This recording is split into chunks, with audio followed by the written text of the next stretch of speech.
మంత్రి నారా లోకేష్ ఆలోచన విధానంతో ప్రభుత్వ పాఠశాలల్లో మంచి ఫలితాలు వస్తున్నాయని మంత్రి టీజీ భరత్ అన్నారు. ప్రభుత్వ పాఠశాలల్లో చదివి మంచి మార్కులు తెచ్చుకున్న 10వ తరగతి విద్యార్థులతో మంత్రి టీజీ భరత్ లంచ్ మీట్ నిర్వహించారు. విద్యార్థులను అభినందించి నగదు ప్రోత్సాహక బహుమతి అందించారు.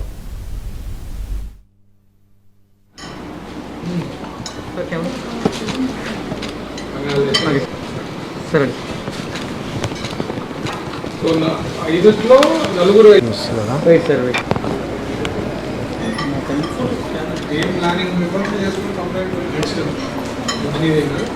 ఇంజనీరింగ్లో ఏం కావాలని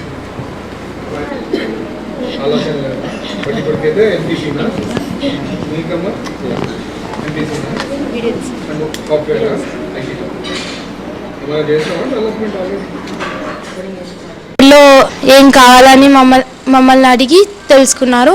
ఫ్యూచర్లో ఇంకా బాగా మంచి పొజిషన్స్లో ఉండాలని మాకు చెప్పినందుకు నాకు చాలా హ్యాపీగా ఉంది. ప్రైవేట్ స్కూల్స్ కాకుండా గవర్నమెంట్ స్కూల్స్ ఇంకా బాగా ఇంప్రూవ్ ఈ గవర్నమెంట్ చేస్తున్న లాగా చేయాలని కోరుకుంటున్నాను సార్.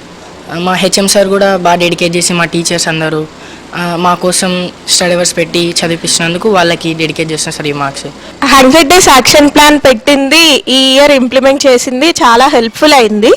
ప్రతిరోజు సాయంత్రం 4 to 5 ఒక టెస్ట్ పెట్టడం వల్ల ఎంతో యూజ్ అయ్యింది. ఆ యాక్షన్ ప్లాన్లో ప్రతి ఇయర్ ఇంప్లిమెంట్ చేస్తూ మంచిగా చేస్తే అందరూ పిల్లలు బాగా చదువుకుంటారు. అది చాలా యూస్ఫుల్ అయింది.